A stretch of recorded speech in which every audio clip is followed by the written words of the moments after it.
Ito ang katotohanan sa totoong ugali ng tao, der. Kaya pala, der, yung iba sasabihin na ayoko na talagang tutulong sa nangangailangan. Kasi kahit anong opportunity, halimbawa, nagbibigay ka ng pabor sa kanya. Tapos, kung sa panahon na nangangailangan ka din raw,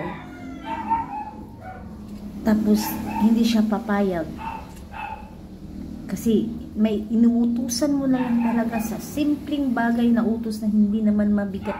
Parang kunin mo na lang yung briefs, yan, kunin mo yung basket ng tiyan lang, pero hindi siya papayag kasi nasa ano lang siya, nasa ganun siya, kung saan siya, kung anong rason niya, daming reason, wala namang ginawa kasi wala namang ginawa. Hawa ba? Ang dami namang wala namang ginawa, pero ang daming rason. So ikaw, syempre, para kang madidismaya, matitipos, ganun siya. Pero ako, inaakala niya na hindi yun malaking tulong sa kanya. Mga ganun, sobra, ang dami, kaya pala, ang dami din na mga taong may gap talaga.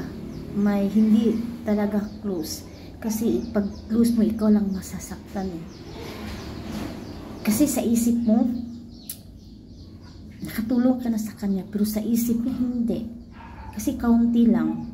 No, kasi tayo mga Pinoy, ma-appreciate lang natin kapag malaki yung naitulong sa'yo. Kapag kaunti lang, hindi mo ma-appreciate yan. Kaya mo yung iwan.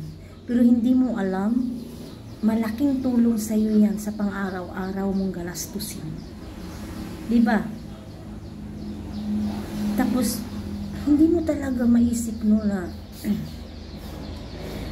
kahit hindi na yun malaki sa kanya, hindi na yung malaking kita sa kanya, pero binibigyan ka pa rin ng pabor kasi naunawaan yung sitwasyon mo, naawa siya sa'yo kasi nag-iisa ka lang.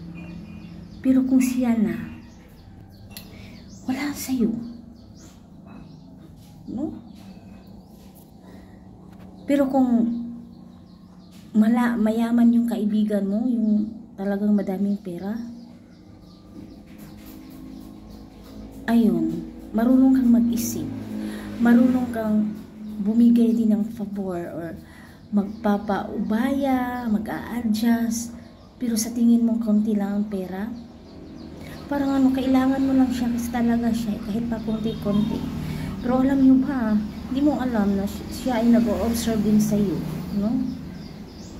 Nag-o-observe din siya sa iyo kung ano talaga yung ugali mo. Kasi ang magandang ugali there, marunong talagang magbibigay ng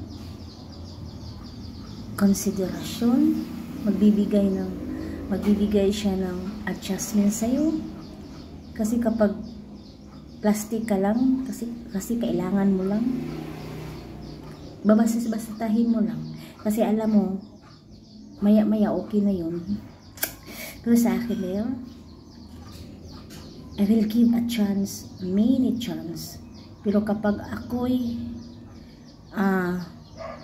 sa isang tao, kapag ako'y hindi ka talaga magbago, kahit ngayon din, ayoko na. Kasi yan ang tao eh. So babay mga der, maliligo ako.